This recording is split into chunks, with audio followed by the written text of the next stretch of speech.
Bienvenue à tous dans ce 5e podcast de la chaîne. Alors aujourd'hui, j'ai le plaisir d'accueillir Damien. Damien, je vais te laisser te présenter un petit peu. Alors bonjour à tous. Donc du coup, je suis Damien, donc sur Instagram Damien-coach-PRT. Donc je suis en association avec la personne qui a fait le podcast précédent ou encore celui d'avant, C'est ça, Alex. c'était le numéro 3. C'était le numéro 3. Voilà. Donc du coup, on est associés. Donc du coup, sur le t-shirt, c'est visible, ça parle Et de le même soi. t-shirt. Exactement. En soi, c'est le même t-shirt, le même cursus scolaire, le même cursus sportif. Donc en gros, si vous voulez savoir qui je suis, allez voir la présentation d'Alex, c'est pareil. Vous êtes rencontrés là-bas? Alors, en fait, on s'est connus au lycée et ensuite, au final, on a fait lycée, STAPS. On a commencé la force plus ou moins en même temps. Du coup, on a eu notre licence en même temps et du coup, on a monté PRT. Je crois que c'était il y a 1 an et demi. Donc, on va dire pas forcément au meilleur timing vu que, enfin, non, c'était plutôt il y a 2 ans, je pense. Et du coup, 1 an plus tard, Covid. Ouais. Donc voilà, la Et galère. ouais, bah, tu m'étonnes. Et du coup, c'est pour ceux qui nous regardent, c'est quoi un peu PRT?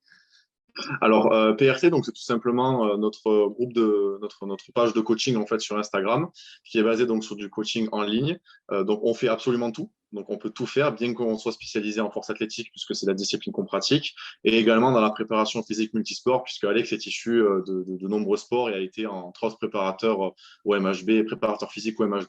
Donc, disons que c'est sur ça qu'on se focalise, même si ça nous arrive d'avoir des clients en remise en forme, en fitness, quelque chose de beaucoup plus basique. D'accord, ok. Ok, vous êtes niché powerlifting, mais s'il y a d'autres personnes qui veulent autre chose, vous êtes aussi compétent. Oui, voilà, Ok, ça exactement. On fait pas de l'exclusivité powerlifting. En fait, enfin, peu importe l'objectif de la personne, si c'est dans nos compétences, on va se lancer avec elle.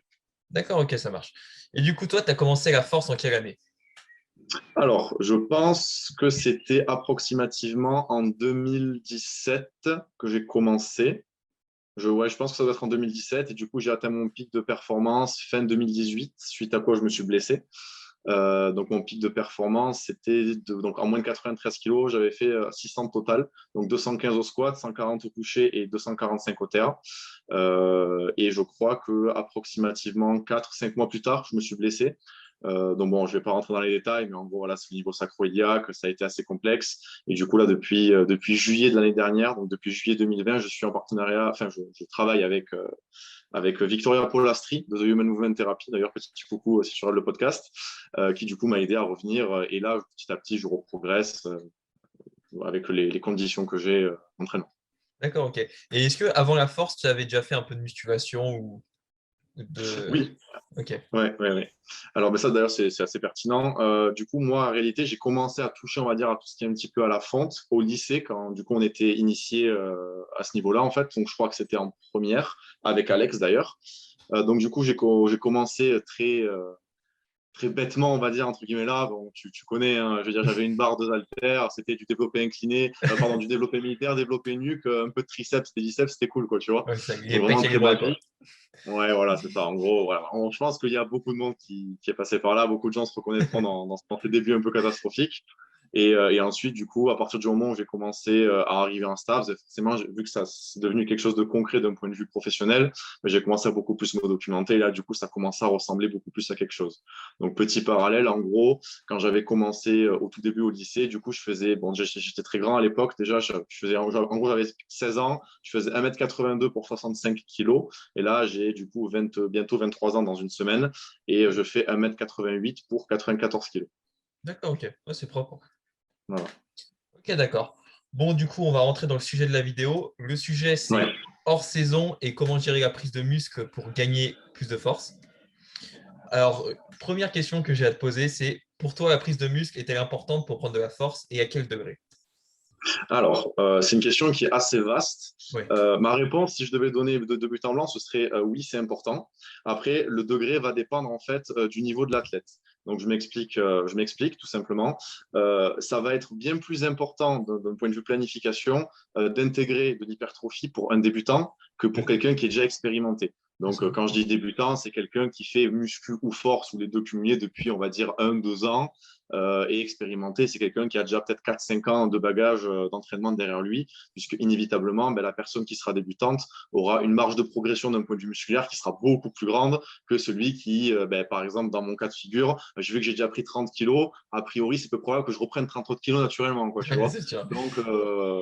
Donc, c'est pas aussi important pour moi, dans une certaine mesure, de faire énormément d'hypertrophie, alors que la personne, admettons moi à l'époque, je faisais 65 kilos, j'avais vraiment 30 kilos de marge. Donc, Ouais, c'est forcément, ça. si je ne les exploite pas, je vais rester léger. Et donc, du coup, C'est ça, parce qu'au final, un entraînement débutant pour un powerlifter et un mec qui cherche que le bodybuilding va un peu se ressembler au final.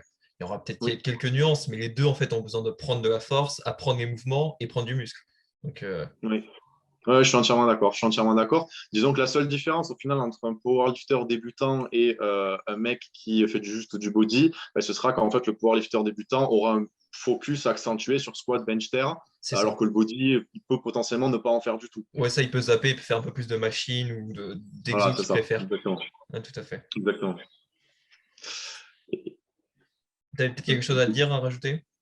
Non, je pense que là, de manière, voilà, disons que mon point de vue général, c'est ça, quoi. Il y a une disparité en termes de proportion d'importance selon le niveau, mais dans l'absolu, ça reste quelque chose de très important, puisque la quantité de masse musculaire que l'on a, c'est son potentiel de force. Donc, Oui, c'est sûr. inévitablement, tu seras toujours beaucoup plus fort si tu es, par exemple, à 1m80, 80 kg, que si tu es 1m80, 65 kg. Ça paraît assez évident, mais Hmm. on le rappelle quand même dans le but du podcast, ça peut toujours être utile.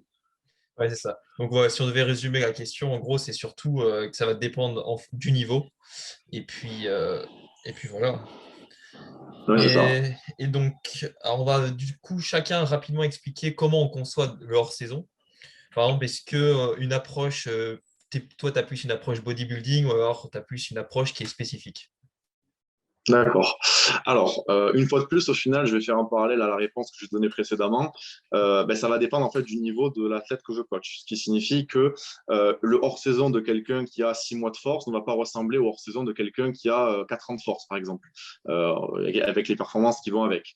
Bien évidemment, j'estime que pour un débutant, le hors-saison n'a pas la nécessité d'être extrêmement spécifique, étant donné qu'il y a la possibilité de progresser sur toutes les variantes très rapidement, même si ce n'est pas du comp squat ou du comp bench ou du comp deadlift, tu vois. Ouais, À l'inverse, pour un athlète qui est plus expérimenté, peut-être qu'il va être très réactif justement au comp lift, et que par conséquent, si tu lui mets pas du tout de comp lift pendant hors-saison, peut-être que ça va ralentir sa progression. Auquel cas, il faudrait les garder. Donc ça, c'est individualisé, c'est en fonction de la connaissance que tu as de ton athlète, qui c'est est ça. propre à chacun et qui, mine de rien, demande quand même du temps. C'est pas en 3 mois que tu apprends à connaître ton athlète et que tu peux dire, OK, je Non. sais que lui, il réagit à ça, à ça, à ça, et ça, pas du tout, tu vois. Ouais, c'est ça. Et puis aussi, ça va dépendre de, ouais, comme tu dis, des personnes parce que certaines vont prendre très bien en muscle, en quadriceps et fessier avec du squat. Enfin, par exemple, que en quadriceps, c'est un autre qui va prendre que en Mhm. fessier. Donc, en fait, ça va vraiment dépendre. Pareil pour le développé couché aussi, ça va dépendre de ta technique. Si tu as un énorme arc, bah, faire que du bench avec ton énorme arc, ça va pas te mener à grand-chose. Oui, Donc, franchement, ouais, ça va, en fait, ça va vraiment dépendre de l'athlète, quoi, de cette différence. ouais, de ce à quoi il réagit. Et ensuite, moi, je t'ai coupé ou c'est où? Non, Non. non, vas-y, vas-y. Et ensuite, moi, disons que j'ai plusieurs approches aussi d'un point de vue planification, donc dans les grandes lignes, dans la manière dont c'est structuré, ce qui signifie qu'en fait, donc, du coup, comme Alex le disait probablement dans le podcast précédent, moi, je suis basé sur ma méthode de coaching sur les Emerging Strategies, Ouais. donc de Reactive Training System. Donc, en soi, au final, c'est même pas une méthode, enfin, c'est plus ouais, je sais pas si on peut le qualifier de méthodologie. Au final, c'est vraiment en fait une ligne directrice. Et en fait, la manière dont moi j'applique ça, sera différent de la manière dont Alex l'applique, sera différent de la manière dont toi tu pourrais l'appliquer. C'est vraiment une ligne directrice, c'est une espèce de protocole, mais autour de ce protocole, il y a énormément de variabilité possible, de variations possibles. Et en fait, le hors-saison ne va pas systématiquement être pareil si je planifie un athlète en emerging strategies ou si je ne le planifie pas. Parce qu'il faut savoir que de manière Ouais. générale, s'il y a un débutant qui vient me voir, je ne vais pas instinctivement le faire le planifier sous forme d'emerging strategies. Parce que j'estime que ce n'est pas une nécessité d'une part et que sachant qu'il y aura un énorme travail technique à faire, il y a peut-être, c'est plus ergonomique pour moi de le planifier. Par exemple, si je dis pas de bêtises, c'est ce que tu fais en RPE progressif d'une C'est ça, semaine à voilà. l'autre. Et Voilà. Et pour ceux qui nous écoutent, du coup, c'est quoi en deux, trois lignes les emerging strategies? Alors, en gros, les emerging En gros, ouais. strategies, pour faire quelque chose de très simple. Disons que sur une méthode de planification classique, par exemple, comme Thomas fait, Mm. il va y avoir en gros un RPE progressif d'une semaine à l'autre. Donc, partant du principe qu'un bloc, c'est 4 semaines, ben, en gros, la semaine 1, on va mettre un nombre un nombre de séries, un nombre de reps à un RPE donné. Et ce RPE, par exemple, va faire 6, 7, 8, 9. Ce qui signifie qu'en gros, le début de bloc est facile, entre guillemets, la fin de bloc est très intense. Et du coup, ça permet de faire des formes de vagues, en fait. Donc, en fait, c'est une vague de progression, on ajoute de la charge, le bloc suivant, on redescend un peu pour remonter un peu plus haut, etc. etc. Emerging Strategies, c'est un petit peu différent parce qu'en fait, le RPE est fixe. Et en gros, l'idée de base de Emerging Strategies, c'est de déterminer à travers ce qu'on appelle le test du time to peak, au bout de combien de semaines l'athlète a un pic de performance pour un stimulus donné, ce qui implique inévitablement que ce stimulus ne doit pas varier. Donc, c'est-à-dire que le RPE ne doit pas bouger, le nombre de séries ne doit pas bouger, le nombre de reps ne doit pas bouger. Et donc, par exemple, je vais planifier pour mes athlètes sur le squat un triplé à 8. Et du coup, l'athlète va faire chaque semaine un triplé à 8. Donc, en réalité, c'est entre 7,5 et 8,5. Forcément, on ne peut pas être parfaitement précis, mais l'idée, voilà, c'est entre 7,5 et 8,5 jusqu'à la semaine. Donc, en général, c'est 4 ou 5 semaines. Par exemple, moi, c'est 4, moi, c'est 5, Alex, c'est 4. Et du coup, on sait, du coup, de manière régulière et récurrente que l'athlète, en semaine 4 ou 5, selon du coup qui c'est, va avoir sa meilleure performance du bloc. Suite à quoi, ensuite, on va faire une semaine de pivot, donc qui est en gros un deload un petit peu modifié où on ne va pas juste baisser l'intensité ou le volume, où on va en gros justement alterner les variantes pour se désensibiliser au stimulus qu'on a eu pendant 4 ou 5 semaines pour ensuite le réitérer. Donc, soit vraiment totalement identique, soit un poil différent. Donc, par exemple, passer d'un triplé à 8 à un doublé à 8, c'est généralement ce que j'ai tendance à faire afin du coup de pouvoir repartir sur une progression. Parce que forcément, sur l'Emerging Strategies, tu peux pas enchaîner les blocs l'un derrière l'autre, parce que ça paraît évident que si tu mets un triplé à 8, ben, les 5 premières semaines, tu vas progresser plus que les 5 suivantes et ainsi de suite. Donc au final, ça doit être des rendements décroissants, donc tu es obligé de mettre des pivots pour réinitialiser un peu la progression, si je peux dire ça comme ça, pour faire simple. Et c'est vrai qu'il y a quand même une différence de hors-saison avec les emerging strategies et la façon un peu que je programme. Parce que dans un hors-saison, de manière générale, on va prendre un athlète intermédiaire, c'est-à-dire qui a Mhm. d'assez bonnes performances, une petite base musculaire. Tu seras quand même un petit peu plus spécifique que moi, par exemple, ce que j'aurais tendance à mettre. Il me semble. Alors, ça aussi, ça va dépendre de ce à quoi l'athlète réagit, mais c'est vrai que de manière générale, je ne suis pas particulièrement partisan de faire des hors-saison où en gros, absolument tout est lift, c'est du 6 plus rep, tu vois. Ok, d'accord. Moi, ce que j'aime bien faire, donc en plus, ça, c'est quelque chose que je fais depuis peu de temps. Et ce que j'aime bien faire, en fait, c'est garder de l'intensité, c'est-à-dire garder des doublés, des triplés, mais sur des variantes. C'est-à-dire que par exemple, plutôt que Ouais. de faire un low bar très lourd le lundi et un low bar plus léger, genre un low bar pause le jeudi, ben, je vais par exemple faire un low bar avec un peu plus de reps le lundi, mais en second jour, je vais mettre un high bar, mais très low rep, tu vois. Ouais, Donc en fait, au ok. final, l'intensité absolue, donc la charge sur la barre, ben, est plus faible que si j'avais fait par exemple un low bar pause. Mais en termes d'intensité d'effort et de spécificité à la compétition, vu que je fais toujours des singles, des doublés, des triplés, c'est quelque chose qui est du coup plus spécifique. Mm. Ouais, en fait, c'est ça. Tu as un jour force qui reste force et un jour volume plus hypertrophie. Voilà, Ok. En on gros. pourrait schématiser ça comme Ok. ça. Oui. Après, Parce que il y a forcément des variations, mais grosso modo, c'est ça. ok. Ouais, parce que j'utilise aussi la même chose. Je pense que pour une personne qui fait du powerlifting ou même une personne qui veut du muscle, le fait de garder une séance où on fait un petit peu lourd, tu vois, où il y a des petites singles ou des doublés, ça permet de maintenir un niveau de force quand même assez haut. Et même pour la prise de muscle, du coup, après, ça permet d'utiliser par exemple des plus grosses charges sur les exercices d'isolation et donc faire plus de Mhm. muscle. Et ouais, Oui, je suis partisan de. En fait, comment je vois les choses, c'est qu'en hors saison, tu vas quand même faire de la force, mais moins de volume ciblé sur la force. Alors que quand exactement. tu. Mhm. Et, ouais, c'est ça. Et plus tu vas t'approcher d'une compétition si tu fais du powerlifting, et bah, plus il y aura de force et moins de volume pour la masse musculaire. D'assistance, ouais, ouais. Non, mais clairement, mais c'est exactement, mais au final, oui, c'est exactement ma vision des choses. C'est-à-dire qu'en gros, si on devait donner quelque chose de chiffré, ben, peut-être que le hors-saison, ce serait 50-50, 50% SBD, 50% assistance. Et ensuite, au plus, tu te rapproches de la compète, au plus, limite, tu vas être, on va dire, le mois avant la compétition sur du 90-10. Donc 90% focus SBD et juste un peu d'assistance histoire de C'est ça. maintenir un volume Exactement. sur tout ce qui est masse musculaire. Mais ça devient plus du tout important vu que l'objectif, c'est de performer en RM. Quoi. Donc au final, faire du curl ou des extensions de triceps, c'est pas la priorité à un mois Non, d'une c'est ça. compète. Ouais, ça, si tu te fatigues pour ton bench, bah, c'est pas le but. Tu as une compétition dans un Voilà, mois, par exactement. exemple. Ouais, mais c'est vrai qu'en fait, ce qu'il faut garder en tête, c'est que hors saison, tu vas avoir un objectif qui va plus être de muscle et de travail technique si tu as besoin. Et plus tu vas vers ta compétition, et plus le focus est force. Donc, il faut vraiment avoir ça en tête pour designer après, enfin, designer ou faire tes programmes. Oui, exactement. Et là, du coup, je vais rebondir sur ce que tu dis.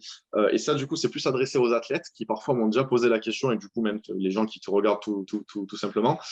En fait, ce qu'il faut comprendre, c'est que l'hypertrophie dans un objectif de force, c'est un investissement à long terme. Donc, très souvent, moi, j'ai eu la réflexion, ouais, mais tu me fais faire ce bloc-ci, mais en fait, sur ce bloc, j'ai pas progressé autant que sur le bloc où je faisais des C'est singles. ça, Alors, ouais. oui. Effectivement, c'est le cas, factuellement, et d'un point de vue numérique, c'est le cas, tu n'as pas autant progressé. Mm. Mais ce qu'il faut que tu te dises, bon, même si c'est abstrait, c'est difficile à comprendre parce que tu n'as peut-être pas le recul nécessaire. Quand je dis tu, c'est du coup quand je parle à l'athlète, évidemment, je ne parle pas Ouais. à toi.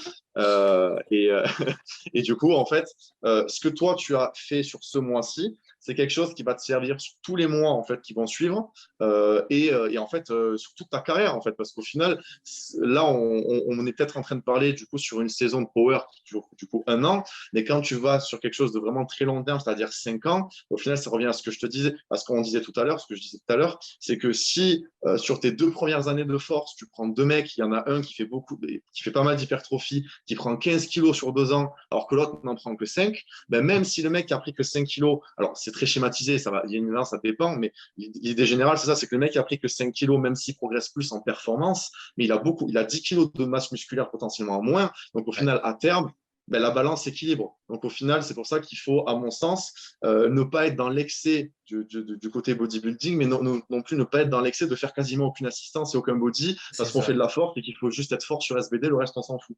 Ouais, ça, ouais, faut savoir en fait bien jauger quand on fait de la force entre masse musculaire et puis travail de force.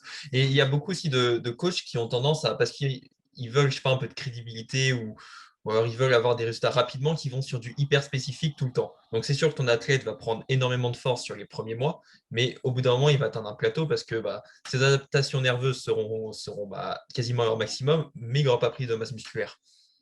Donc, Alors, il y a ça, effectivement, d'une part. Et d'autre part aussi, ce que j'ai envie de dire, c'est que il faut faire très attention sur à ce qu'on peut voir sur les réseaux en ce moment. Enfin, en ce moment, au final, c'est depuis un moment, mais de manière générale, parce que ce que telle personne, donc X ou Y personne, fait n'est pas forcément ce que vous êtes en mesure de faire d'un point de vue physiologique. C'est-à-dire oui. qu'en fait, si vous copiez l'entraînement d'un mec qui fait que du hyper spécifique et le mec, ça fait par exemple 1 an qu'il fait ça, rien ne vous garantit qu'au bout de 3 mois, vous n'allez pas vous niquer. Tu Mm. vois. Donc ça aussi, il faut prendre en considération. Et c'est pour ça que pour moi, le hors-saison, c'est quelque chose qui est important, parce que lorsqu'on est dans une période compétitive, généralement, le cycle classique, c'est on fait 2 à 3 compètes, donc soit premier pas, départ et France, par exemple, soit juste bah, du coup départ et France. Mais Ouais. du coup, il y a quand même 2 gros blocs de préparation à la compétition. Et le hors-saison, ça permet un petit peu, on va dire, de redescendre le stress physiologique général pour pouvoir récupérer aussi. Parce qu'il faut Ouais. partir du principe que la récupération musculaire, elle est très rapide. Donc, je veux dire, je présume que tout le monde s'est déjà défoncé les biceps 48 heures après, a priori, vous pouvez les refaire, il n'y a pas de souci. Par contre, tout ce qui est récupération articulaire, tendineuse et aussi nerveuse, ça prend plus de temps, mais disons que ça survient sur une accumulation. C'est-à-dire qu'en fait, c'est pas parce que vous allez faire 3 semaines ou vous allez faire que du méga spécifique que vous allez vous sentir fatigué. Par contre, peut-être qu'au bout de 3 mois, ça va commencer à être le cas. Peut-être que vous allez commencer à avoir une tendinite, à C'est ça, voilà. avoir mal ici ou ça. Parce que Et c'est le toujours les mêmes truc, c'est angles au que. final. De quoi? En fait, c'est toujours les mêmes angles. Quand on reste sur du spécifique, on est toujours dans la même Voilà. position et du coup, c'est toujours les mêmes muscles, tendons, articulations qui travaillent de la même façon.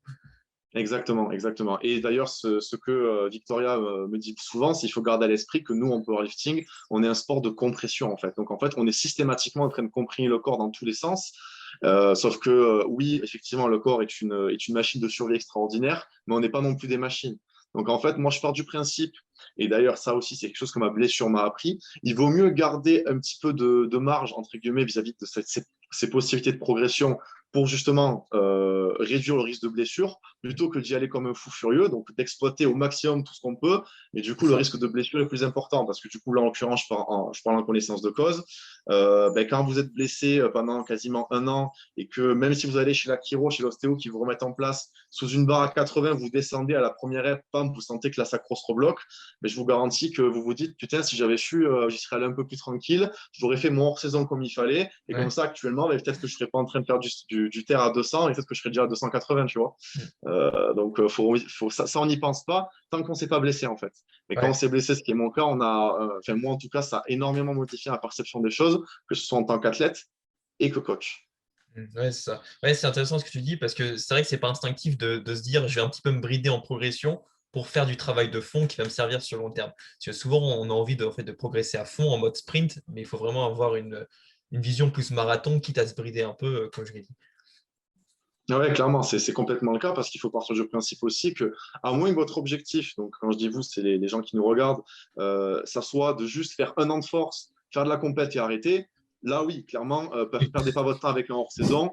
Faites un an de full spécifique, progressez au maximum, faites votre compétition et au revoir. Par contre, si vous avez pour ambition de durer dans ce sport et de durer tout court d'un point de vue santé, d'un point de vue personnel, à très long terme, parce que peut-être vous avez envie de courir avec vos enfants dans le jardin à 50 ans, et de ne pas avoir le dos flingué, du coup, il faut penser long terme. Ce qui est difficile, hein, je ne dis pas le contraire, c'est difficile, mais pour moi, c'est un investissement très rentable parce que ça permet de durer dans le sport, parce qu'au final, le plus gros facteur de progression, c'est la non-blessure. C'est ça. Et c'est intéressant ce que tu dis parce que c'est vrai que des fois, on a du mal à se dire ça et avoir un coach, en fait, ça va il va Mm. avoir le recul sur nous et il va nous imposer des choses qu'on n'aurait pas forcément envie, mais c'est des choses qui vont nous servir. Donc, c'est là aussi un gros intérêt.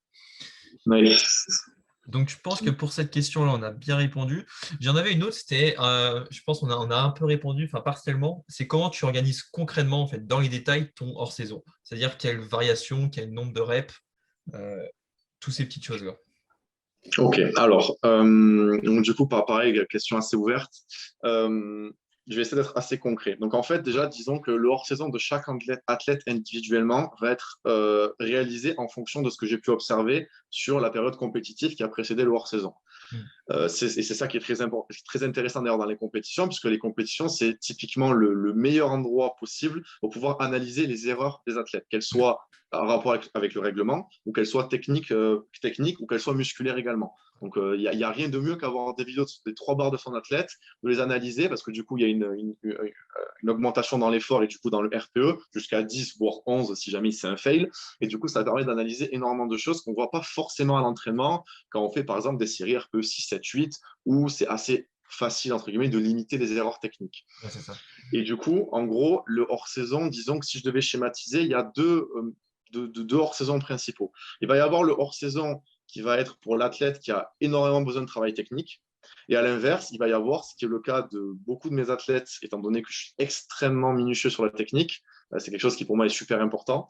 Et du coup, il va y avoir leur saison pour ces athlètes-là. C'est-à-dire que, pour faire assez simple, si jamais j'ai un athlète où je me rends compte, ah oui, en fait, à la compétition, le squat, il n'avait pas l'amplitude, les genoux, il rentrait beaucoup, du coup, ça l'a limité sur sa capacité à réengager le bassin. En fait, il est désynchro, il part en good morning. Que le bench, il décolle le cul, qu'il desserre les omoplates, qu'il n'a pas une bonne trajectoire, et qu'au terre, il a le dos rond, il est désynchro au départ. Ok, lui, le hors-saison, clairement, le comp, on s'en fout. Là, l'objectif, c'est mettre des variantes qui vont lui permettre de s'améliorer sur tous ses points techniques. Ouais, Donc, c'est ça. T'as pas envie s'améliorer que. qu'ils reviennent en fait en comp et qu'ils fassent les mêmes erreurs, quoi. Tu veux complètement Voilà, changer pour que ce exactement. soit plus simple. Voilà, Ok. c'est exactement ça. Disons qu'en fait, dans ce cas de figure-là, le hors-saison, c'est pareil, c'est un investissement en fait. C'est-à-dire, en gros, on met un peu de côté les perfs, entre guillemets, parce que on va quand même perfer un minimum. Oui. On met un peu de côté les perfs pour qu'ensuite, quand on revienne sur du comp, techniquement, ce soit impeccable et je n'ai pas besoin chaque fois de te dire fais gaffe à ci, fais gaffe à ça, fais gaffe à ci, fais gaffe à ça. Juste, attention, focalise-toi sur ça, mais sinon, vas-y, envoie, tu peux y aller, ta technique, elle est propre. L'idée en fait, c'est ça.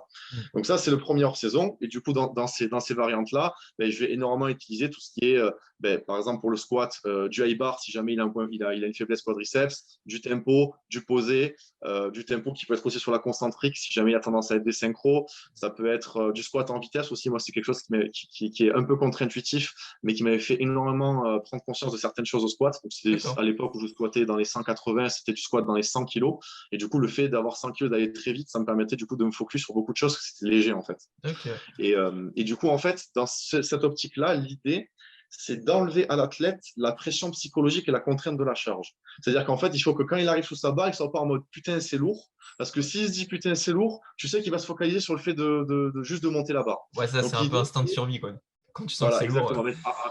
Ça en soi, je pense que c'est pour tout le monde pareil. C'est Mm. voilà, si tu mets fous une barre sur ton dos et que tu te dis ouf, même si tu ne le dis pas, mais que ça se ressent lourd, tu vas forcément ne pas avoir un focus total du coup sur certaines choses, et que ce soit au niveau proprioceptif ou juste sur certaines intentions à donner pendant le mouvement, donc ce qu'on appelle les cues en anglais pour nous les coachs. Donc, du coup, typiquement, par exemple, si tu fous un athlète du high bar posé, la charge va être relativement faible. Et du coup, si tu lui dis, ben, quand tu es en bas, focalise-toi bien sur le tripode au niveau du pied, focalise-toi bien sur le fait de garder les genoux en avant au moment de la poussée, ben, il aura beaucoup plus de facilité à le faire que si tu lui fous un triple RPE9 au comme squat, tu vois. Ça. Et puis en plus, je pense que tu dois utiliser des exercices qui favorisent, enfin qui facilitent l'apprentissage d'une technique. Par exemple, un barreau, si tu lui dis mets bien les genoux en avant, c'est plus facile que sur un low bar, comme tu es naturellement plus droit. Aussi, effectivement, oui.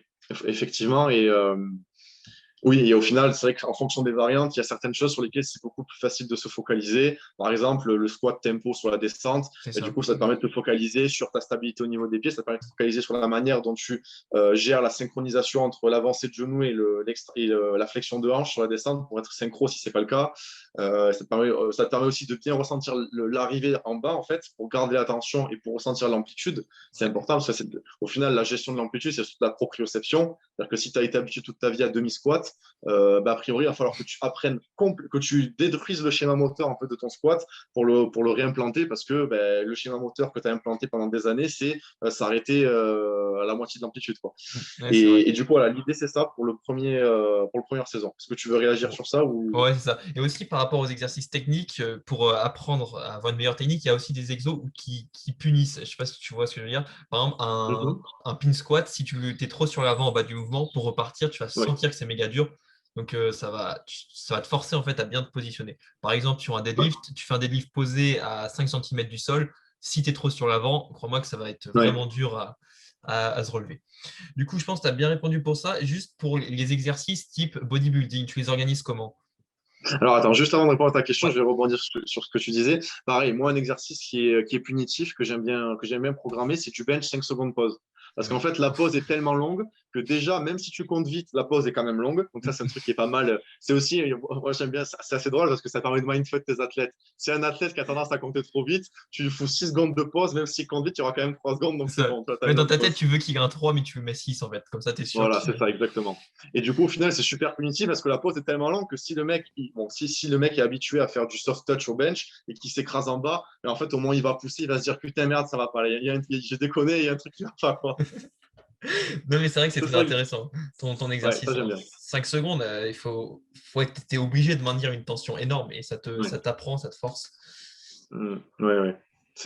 Et ça, d'ailleurs, oui, aussi, d'ailleurs, je vais faire un petit parallèle, ensuite je réponds à la question que tu me posais. Ouais. Et aussi, ça, c'est quelque chose qui, en saison, je trouvais assez intéressant, c'est d'en fait s'entraîner avec des conditions. Bon, en vrai, tu peux le faire toute l'année, mais en saison, ça peut être intéressant sur des petites variantes du style. Disons que c'est un petit bonus, en fait, qui est indirect. C'est par exemple sur le bench 5 secondes pause, ben, ça t'apprend, si tu t'entraînes en fait dans des conditions de compétition plus, parce qu'en compétition, on va dire au max du max, si jamais vraiment tu as une pause dégueulasse, tu vas avoir 3 secondes de pause, vraiment au max du max. Ouais, ça, parce qu'il faut savoir Du qu'il coup, faut stabiliser en fait, pour ceux qui ne savent pas. Si ta oui, barre n'est voilà. pas stable, elle bouge un peu sur ta poitrine, le mec, normalement, il met pas le top, quoi. Sauf en compète Voilà, départ, exactement. tout des fois, bon, ça passe. Voilà. Et du coup, ce qui est intéressant, c'est que psychologiquement, le fait de s'entraîner à faire 5 secondes de pause, ben, une fois que tu arrives en compétition et que du coup, si jamais ta pause est qualitative, ce qui est l'objectif quand même des variantes, et qu'au final, tu te retrouves à faire une pause de même pas 2 secondes, et en fait, ben, c'est facile en fait en proportion parce que tu as été habitué à faire 5 secondes de pause sur des singles, par exemple, 2 mois auparavant, tu vois. Donc C'est ça, c'est ça. quelque chose qui est super intéressant. Et du coup, ta question, c'était sur les exercices body en saison, Voilà, c'est ça? comment tu les organises? Ou Alors, lesquels tu fais, enfin voilà, comment tu organises tout.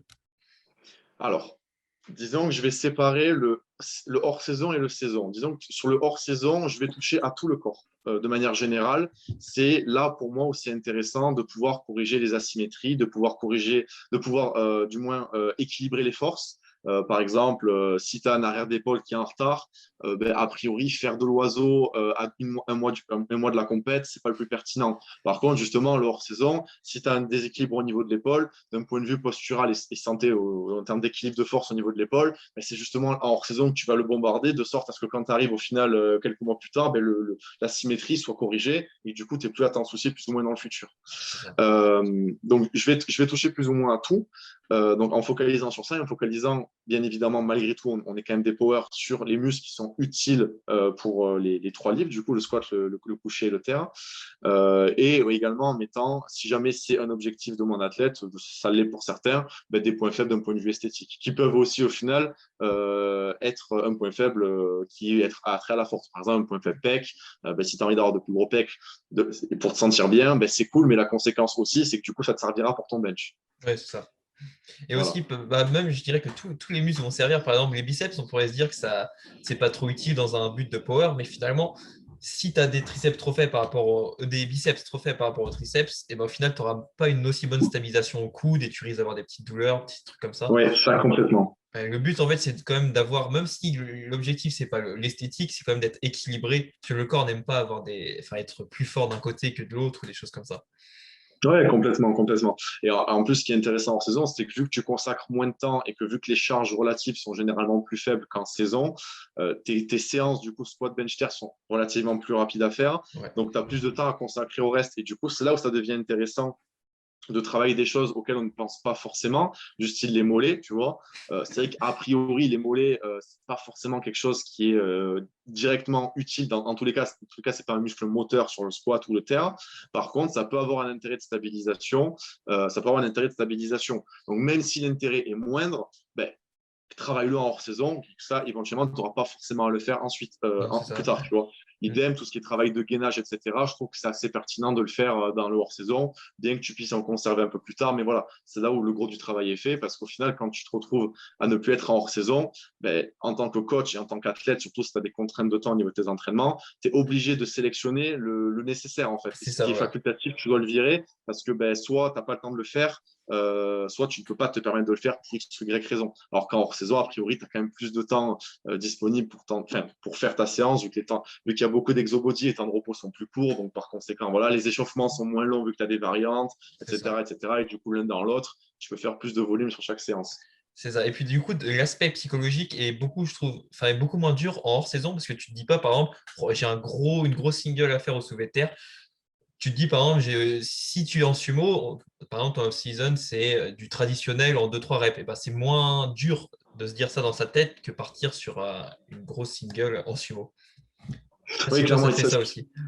ouais, ouais, moi, ça me le fait, ça me le fait clairement, parce qu'au final, la période d'entraînement dans laquelle je suis actuellement, c'est plus ou moins hors saison, on pourrait considérer ça comme ça. Et du coup, oui, clairement, en fait, t'as pas la pression, parce que ben, c'est pas des charges qui sont proches de tes max. Ouais, c'est ça. Et voire même, c'est des variantes, donc d'autant plus, c'est même pas le même mouvement. Donc au Non. final, c'est vrai qu'il y a un côté déleste psychologique, c'est aussi quelque chose qui est important, parce qu'au final, quand on est dans une période compétitive, il faut quand même partir du principe qu'il y a un stress psychologique, bon, plus ou Ouais. moins grand selon les athlètes, mais c'est vrai que de manière générale, on va avoir tendance à plus se hype à l'entraînement. Donc, c'est-à-dire que la fatigue nerveuse à ce niveau-là est aussi plus grande. Alors qu'en saison, on n'a pas ça et c'est un des facteurs qui fait qu'on peut encaisser beaucoup plus de volume en hors saison. De manière générale, pas forcément que sur SBD, mais sur une séance globale. Typiquement, actuellement, sur mes séances haut de corps du mardi et du vendredi, bon, en comptant le bench, j'ai 8 exercices, tu vois. Ouais. J'ai 8 exos. Sur une séance classique où je fais énormément de force, si mon bench, j'ai 8 séries à faire en début de séance, a priori, je ne serais pas trop chaud pour enchaîner cet exo derrière. Tu vois ce que je veux dire? Ah ouais. Ouais, séance de 3 heures, 4 heures. Voilà. Mais c'est vrai qu'il y a cet aspect psychologique et aussi l'aspect fun du hors-saison. Moi, personnellement, j'aime bien, tu vois, changer. Parce que quand tu as fait une préparation de 3-4 mois, peut-être 5, et ben, le fait de faire quelque chose de nouveau, ça permet de remotiver à l'entraînement pour après, ensuite, refaire de la force. Et puis, en fait, c'est un cycle. Que si je fais, par exemple, de la Oui. force toute l'année, au bout d'un moment, on peut en avoir marre, tu vois. Ouais, clairement. Puis ensuite aussi, la majorité des gens, je pense, avant de faire de la force, faisaient du body en fait. Mais aussi, Donc en fait, au final, je pense, la grande majorité des pratiquants, donc de force ou de muscu, ont tous eu à l'origine un objectif physique. c'est ça. Et c'est vrai que c'est intéressant à mon sens, hein, que déjà pour la force dans l'absolu, ben, ça revient à ce qu'on disait, c'est que si tu entretiens ton physique, tu cherches à le développer, ben, ça va te permettre d'être plus fort à terme du coup sur la force. Et au-delà de ça, il y a un aspect bien-être qui est aussi important parce que c'est vrai qu'on parle toujours souvent entre guillemets de force, de performance, mais l'aspect bien-être quotidien est aussi important. Je vais parler un peu crûment, mais si jamais tu es performant, mais qu'au quotidien, quand tu te regardes dans la glace, tu te dis putain, je suis dégueulasse, Ouais. et c'est peut-être pas le mieux pour ta santé psychologique. Et donc, vu que le psyché et le physique sont intimement reliés, donc c'est pas forcément le mieux pour tes entraînements non plus. Mm. Donc, je pense qu'il faut aussi un petit peu des deux. Et le hors-saison, c'est une période qui est assez propice à ça. Et je voudrais rebondir aussi en me disant que tout à l'heure, je parlais pour l'émergie stratégique du pivot. Et en fait, le pivot, il y a aussi cet intérêt.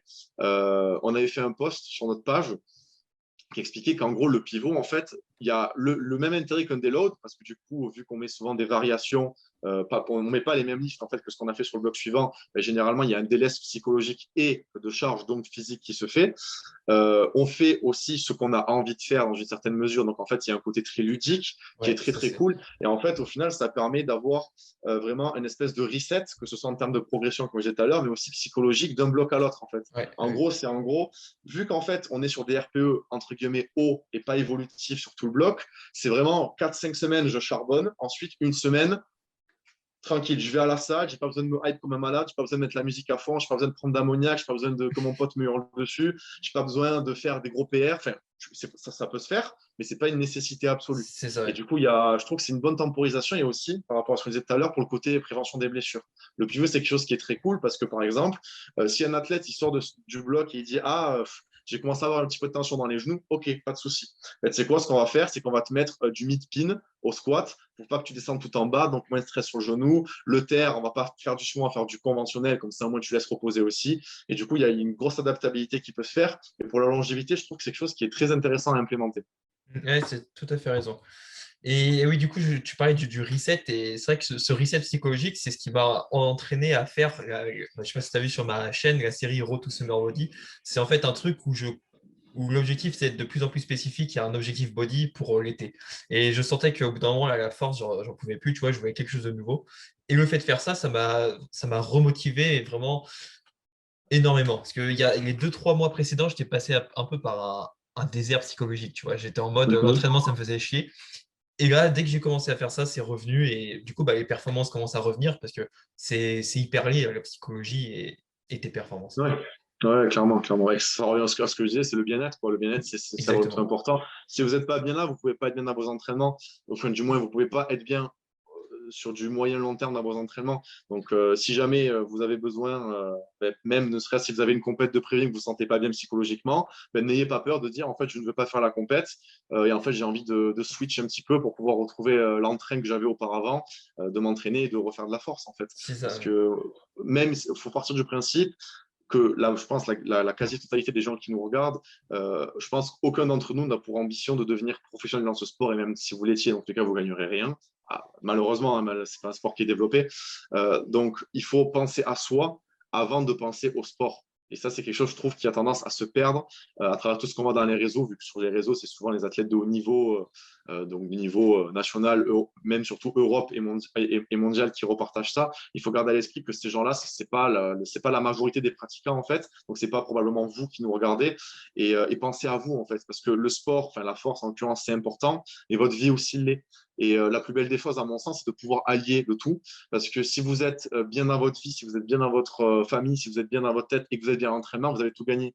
Si vous êtes fort, mais que vous êtes un gros con et que votre vie c'est de la merde, en fait, c'est nul. C'est vrai. Et c'est trop sous-coté cet aspect, tu vois. Et c'est bien que tu le dises parce que beaucoup de gens, ils sont. Et moi, j'ai été un peu comme ça, tu vois. C'est vraiment que performance, performance, performance. Ce qu'il y a autour, tu t'en fous. Alors qu'en fait, ce qu'il y a autour va permettre d'améliorer les performances, mais on l'oublie. Oui, ouais, ouais, clairement. Et ça, d'ailleurs, moi aussi, j'ai eu une passe où j'étais comme ça, où vraiment je ne pensais, littéralement, hein, c'est du matin jusqu'au. Je me levais le matin, je visualisais ce que j'allais faire le soir à ma séance. Je faisais ça une fois par heure. Ensuite, j'arrivais à l'entraînement, je m'entraînais pendant 3 heures comme un fou. Je rentrais chez moi, je regardais pendant 1 heure et demie des vidéos, j'analysais absolument tout. Je mangeais, je douchais, je mangeais, je me douchais et j'allais me coucher, tu vois. C'est la même. Euh, Je suis exactement passé par là. J'ai l'impression que tu décris ma vie, là. Voilà, ouais, voilà, exactement. Mais voilà, du coup, on se comprend. Et en soi, c'est bien. Enfin, je veux dire, ça fait une expérience et ça montre une passion et une implication dans le sport. Mais déjà, d'une part, il n'y a pas que la force dans la vie. Et d'autre part, il faut pas en fait s'astreindre d'un bonheur personnel en dehors de la force parce que dans tous les cas, c'est pas incompatible en fait. C'est ça qu'il faut. Certes, c'est un sport qui demande beaucoup d'investissement et qui est ingrat, mais c'est pas non plus incompatible. Non. Donc, voilà, je pense qu'il faut mettre un peu d'eau dans son vin et être capable d'allier un petit peu tous les aspects. Donc, en l'occurrence, que ce soit le bien-être perso, que ce soit le côté un peu body, que ce soit l'aspect, du coup, tout simplement force compétitif. Et au final, ça donne une planif qui est équilibrée et un mode de vie qui est équilibré, quoi. Parce que le mode de vie, malgré tout, ça reste quelque chose qui est fondamental au-delà de l'aspect je mange bien, je m'entraîne bien et je dors bien. Ouais, je pense on a bien tout dit pour le hors-saison. J'avais aussi une autre question, du coup, qui est plus d'un côté body. C'est quel intérêt pour un bodybuilder de faire de la force? Ok, ça c'est intéressant. Attends, Ouais. si, excuse-moi. D'ailleurs, si Vas-y, je vas-y. viens de penser que pour la question précédente, j'ai oublié du coup, parce qu'au final, j'avais parlé du premier hors-saison pour la personne qui avait de gros problèmes techniques. Et du coup, là, ça va être assez rapide. Et du coup, un hors-saison pour quelqu'un au final qui est vraiment impeccable techniquement, qui a aucun problème à respecter les ordres de compétition, qui est techniquement voilà, est propre, il n'y a pas de défaut majeur. Mais au final, ça va être du coup le hors-saison dont je parlais tout à l'heure. C'est un hors-saison qui va être quand même plus spécifique. Donc, typiquement, par exemple, ça va être, on va garder des variantes assez spécifiques, mais sur un format de répétition peut-être un petit peu plus haut. Les assistances aussi, donc qu'elles soient axées SBD ou body, vont être aussi plus spécifiques. Donc, voilà, de manière générale, on va être sur quelque chose de plus spécifique, puisque la personne, ce dont elle a besoin, c'est pas d'amélioration technique concrète, c'est plus de progression simplement et de prise de masse musculaire au final. Ok. Donc, Est-ce du coup, que on va plus. ok, je vois. Est-ce que toi aussi, quand tu organises ton hors-saison avec tes athlètes, au niveau des variations, tu utilises, enfin, plus c'est loin de la compétition et plus tu utilises des variations qui favorisent l'hypertrophie. Par exemple, du squat bar haute, du Arsène press parce que tu as plus d'amplitude, ou du traditionnel, des choses comme ça. Alors, une fois de plus, la réponse, c'est toujours ça dépend. Mais Ok. On va la dire réponse, pour la grande majorité. disons que de manière générale, si je devais faire la trame de pensée, oui, oui, oui. Quand même, on va dire, il y a un spectre de spécificité que je respecte. Donc, effectivement, je ne vais pas mettre de high bar à un mois d'une compétition. Enfin, ça peut arriver, mais généralement, on va plus être, par exemple, sur du low bar 2 fois dans la semaine, genre une fois normal, une fois posé, une fois normal, une fois tempo, quelque chose de vraiment très spécifique. Ouais. Et à l'inverse, du coup, si un mois après une compétition, justement, je vais favoriser des variantes du style, puisque c'est des variantes qui permettent de cibler beaucoup de choses d'un point de vue technique, d'un point de vue musculaire, et qui permettent aussi de délester le corps, puisque forcément le high bar est moins traumatisant sur la colonne et les hanches que le low bar. Donc c'est quelque chose que de manière générale, je vais avoir tendance à favoriser. Après, dans le cas de l'athlète du coup numéro 2 qui n'a pas de problème technique particulier, si jamais je sais qu'il réagit à certaines variantes, vraiment qui réagit à ces variantes une disparité de formats différents, du coup, je vais garder ces variantes, même si c'est des variantes qui faisaient proche de la compétition, mais on va juste réduire le stress en fait. Par exemple, admettons, je sais que mon athlète, il réagit de manière exceptionnelle au low bar comp et au low bar pause. Mais du coup, ce que je vais par exemple faire, c'est que sur le hors-saison, je vais lui garder du low bar comp et du low bar pause, mais je vais soit mettre un nombre de reps plus haut, soit des RPE un peu plus bas, soit je vais par exemple enlever la ceinture ou les genouillères. Parce qu'au final, ça reste le même mouvement, mais le fait d'enlever ça, ça permet déjà de bosser sur ton bracing, de bosser sur ton extension de genou pure, vu que tu n'as plus les genouillères pour t'aider, mais également de délester tout simplement parce qu'avec la ceinture, peut-être que sur les athlètes, tu peux enlever 5 à 15 kilos de charge, ce qui est quand Ouais. même pas négligeable. Ouais, c'est ce qu'on disait tout à l'heure, en fait, c'est que si l'athlète répond très bien, enfin, certains groupes musculaires de l'athlète répondent très bien à du squat comp ou bench comp, autant le laisser pour l'hypertrophie au final. Oui, bien C'est sûr. vrai que c'est bien. Clairement, clairement. Mais aussi, Après, pour l'hypertrophie, oui, vas-y, non, vas-y. vas-y, vas-y.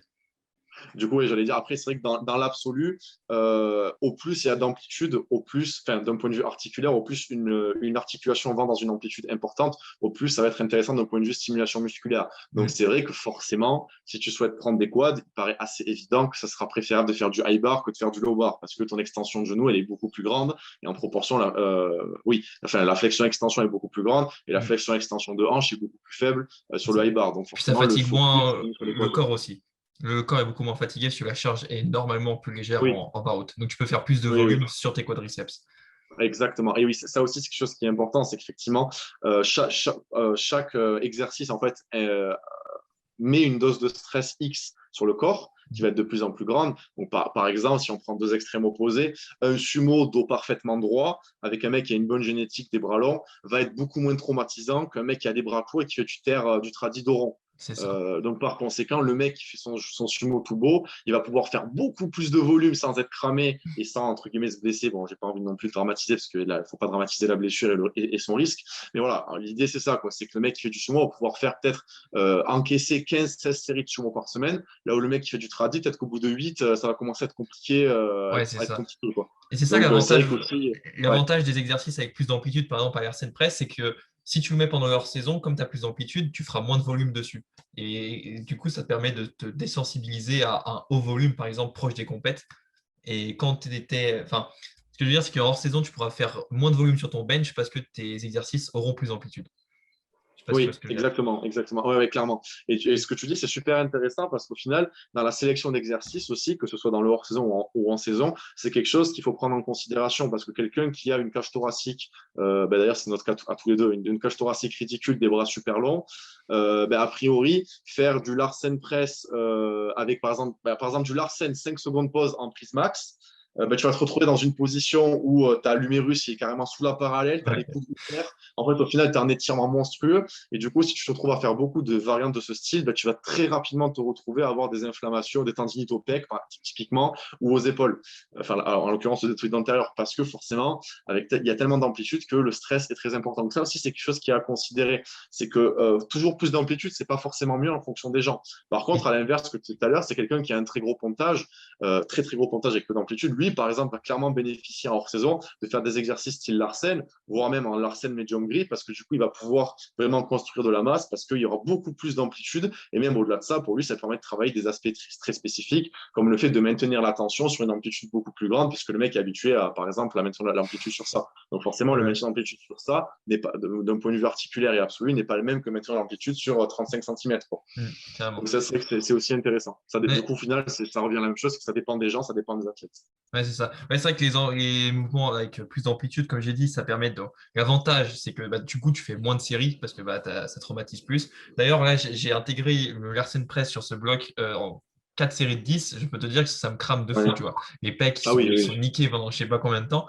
C'est chose que j'aurais pas, tu vois, avec un arc, mon arc normal.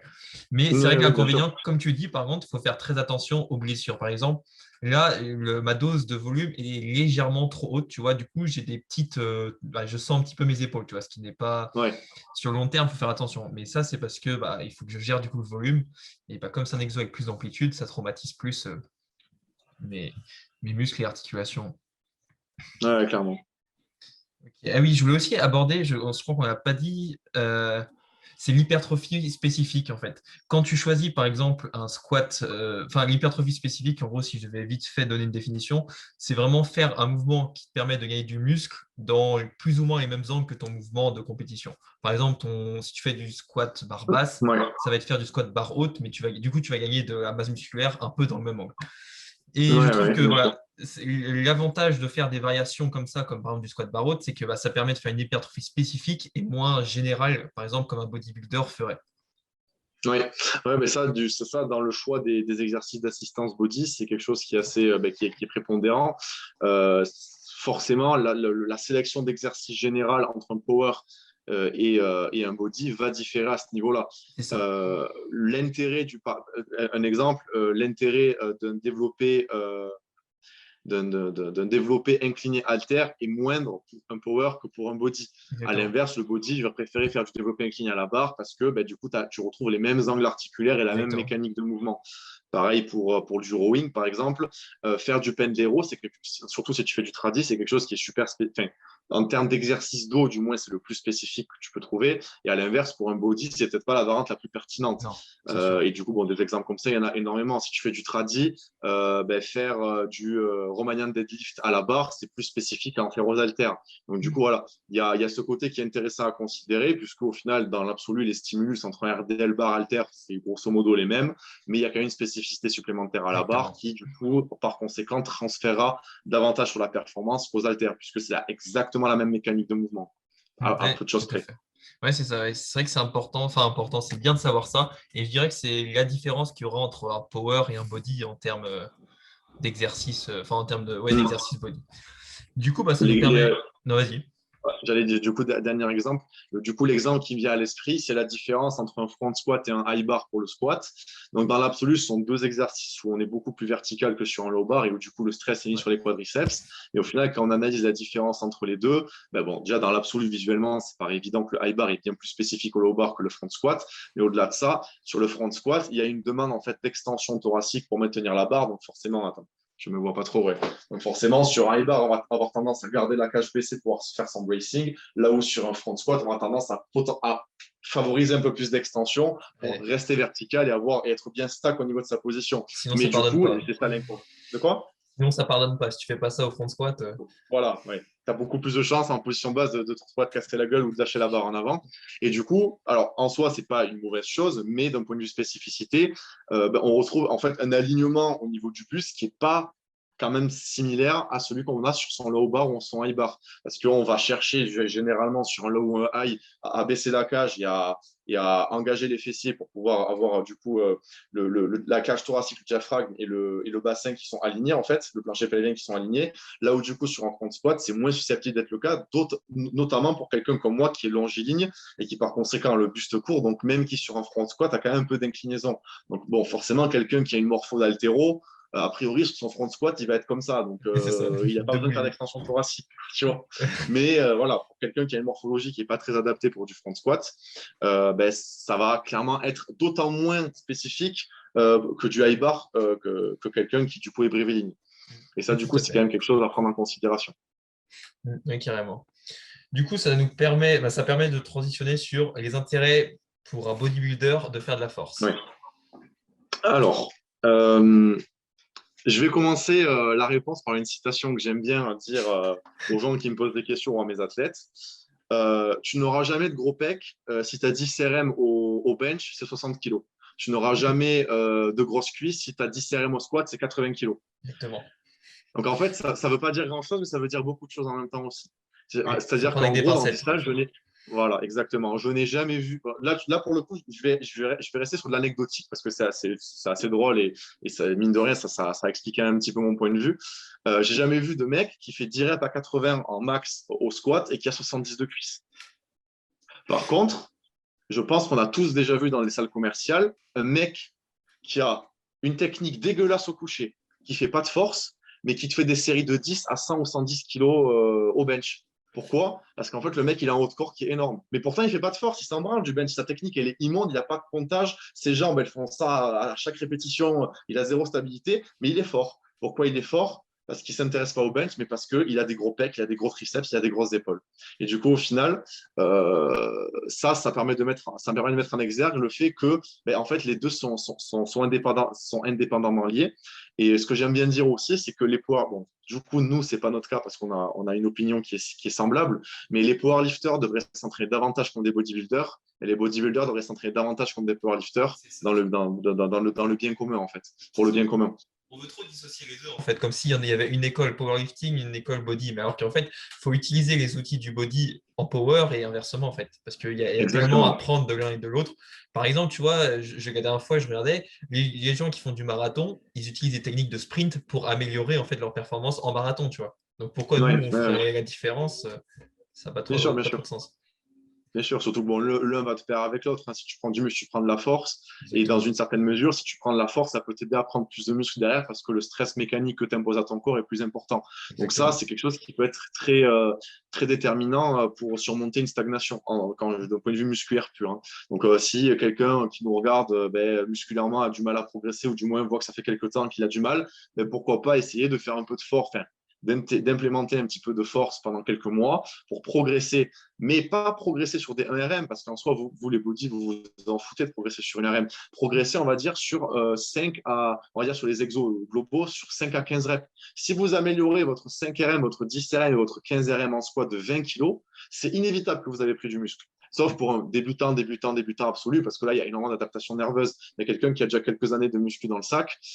Si vous prenez 20 kilos sur votre squat, mais une fois de plus, pas sur un RM, mais voilà, sur une 10 RM, on va dire, mais vous avez forcément pris du muscle parce qu'en fait, vous avez augmenté la capacité de votre corps à encaisser un tonnage qui est beaucoup plus important, mais Ça. sur des séries qui, en termes de temps sous tension, en termes de stress mécanique, de temps sous tension et aussi dans certaines mesures de congestion, vont vers l'hypertrophie en fait. Ouais. Donc du coup, les deux cumulés, c'est bingo, quoi, tout Ouais, c'est simplement. ça. Ouais, comme tu auras pris plus de force, par exemple sur des écartés pour les pectoraux, tu vas mettre plus de charge, donc il y aura plus de tension sur tes muscles, et cette tension c'est une nouvelle tension qui est plus importante, qui va forcer tes muscles en gros à grossir. Tout Voilà, simplement. parce que du coup, petite piqûre de rappel, mais le système d'hypertrophie de base du corps, c'est on impose un stress X qui du coup est régulier, le corps s'y adapte progressivement à chaque fois et fait des espèces de mini-progressions de sorte à pouvoir sûrement faire face à ce stress à nouveau la fois suivante. Et du coup, tant que ce stress augmente au fur et à mesure du temps, donc peu importe la manière dont il augmente, hein, ça peut être plus de séries, plus de reps, plus de charges, plus de fréquences, ou un mix de ces plusieurs facteurs, a priori, si vous êtes en excédent calorique, vous allez progresser. Il n'y a pas de raison que vous ne progressiez pas musculairement. Et du coup, à cet effet, je trouve que c'est un très bon indicateur de progression. C'est-à-dire qu'en gros, même si, disons que si on doit comparer la balance, et ça, en fait, je trouve que c'est un indicateur de progression qui est bien meilleur. C'est-à-dire qu'en soi, que tu aies pris 1 kilo ou 2, ça ne t'indique pas trop ta progression sur une zone spécifique de ton corps. Par contre, si sur ton front squat, on va faire encore plus spécifique, tu as pris 20 kilos sur ta 10 RM, a priori, tu as pris des quads. Ouais, c'est exactement ce que j'allais dire. Franchement, parce que la prise de muscle, en fait, si tu veux savoir si ton programme a marché, tu dois attendre limite 3-4 mois, tu vois. Alors que les Ouais, c'est ça. performances, ça se verra directement. Et après, on ne dit pas performance sur du 1 ou 5 reps, c'est des performances, comme tu disais, sur des séries plus longues, dans des Voilà, formats plus exactement. hypertrophie. Et pour revenir à ce que tu disais, par exemple, si une personne stagne en prise de muscle, tu vois, je dirais de mettre un petit peu de force, mais par exemple, commencer son premier exercice avec des séries peut-être entre 1 et 5. Tu vois, il fait peut-être un top 7 et après des Ouais, back-off en 3 ouais, fois 4 ou carrément. 5. Et puis comme ça, il va prendre un peu de force. Et ensuite, sur ces exercices hypertrophie, il mettra aussi plus lourd. Et ça peut débloquer un plateau. Je connais un pote qui était bloqué un moment au développé couché à 90 kg et il était allé sur un format plus de force. Et ça lui avait permis de débloquer les 100 kilos développé couché. Puis après, Ah oui, oui, clairement. Non, mais clairement, c'est quelque chose qui, pour moi, pour les body, est sacrément important. Après, nous, là, on est en train de parler de squat bench terre, vu qu'on fait un podcast sur le power. Mais au final, si on prend un exemple, sur le curl, par exemple, qui est un exercice purement d'isolation, c'est pareil. Si ah vous oui, passez votre 15 RM de 10 kg par bras à 17 kg par bras, a priori, vous avez pris des biceps, tout quoi. à fait, tout à fait. Vous avez pris, Mais bon, il y a une adaptation nerveuse, c'est sûr, mais il n'y a pas que ça. non, Voilà. Parce que le corps, parce que, surtout pour un muscle qui est petit comme les biceps, l'adaptation nerveuse n'est pas infinie bah non. et dans une proportion bien moindre que sur un squat. Vous n'allez jamais faire des séries de 10 à 50 kilos par bras au curl. Enfin, en tout cas, celui qui le fait, envoyez-moi un DM parce que j'ai envie de faire une séance bras avec lui. Quoi. Mais, mais voilà, donc, forcément, il y a une adaptation nerveuse qui se fait. Donc, au final, l'adaptation va surtout être musculaire sur des petits exos comme ça. Ouais, c'est ça. Et, Oui, et, du coup, un autre point sur lequel je voulais rebondir aussi, c'est que pour des bodies, ce qui est super intéressant, si ce n'est pas le cas, c'est d'implémenter des exercices polyarticulaires gros, du style développé militaire, développé couché, des squats ou des terres.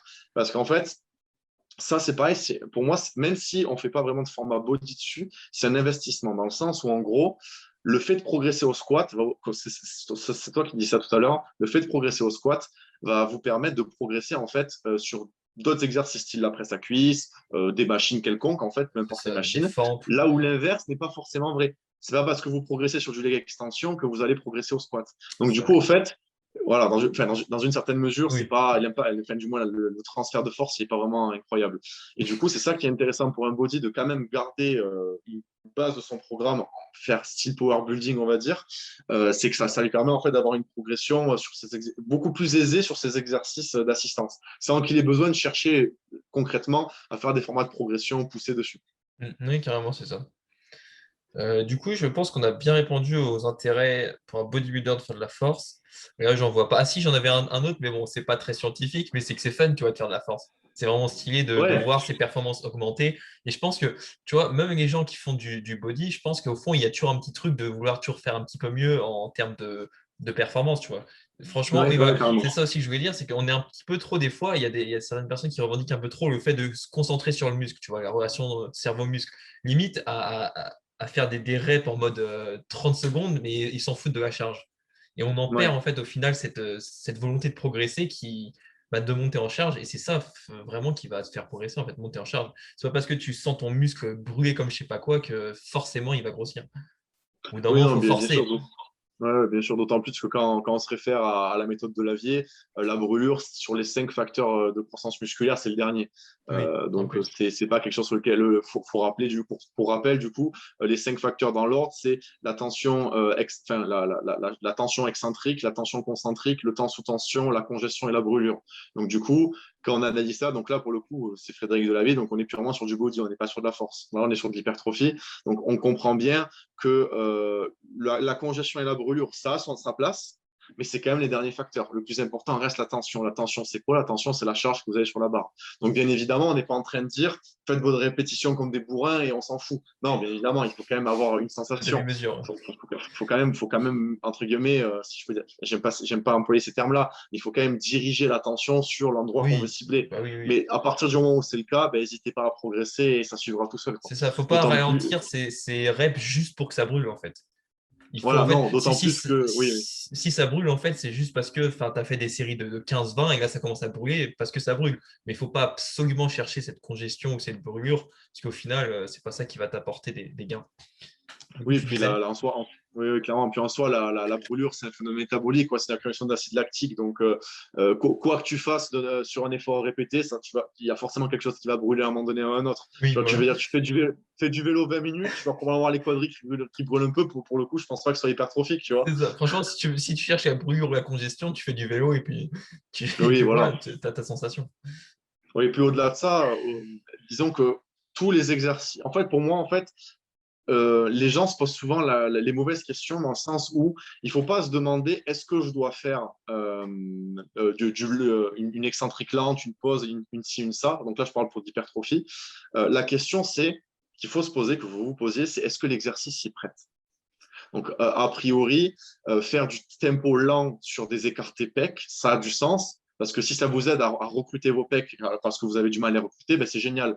Par contre, faire un tempo ultra lent en mode 6 secondes de descente, 5 secondes de montée au développé couché, l'intérêt est déjà beaucoup bien moindre parce que ben, vous avez les pecs, vous avez les triceps, vous avez les épaules qui interviennent. Donc au final, ce stress et ce recrutement que vous avez, il est partagé entre 3 muscles. Sur les écartés, c'est déjà plus intéressant. Et puis souvent, si tu fais ça au coucher, tu as tendance à sentir d'autres muscles stabilisateurs tellement tu es En plus. sur un temps sous tension énorme.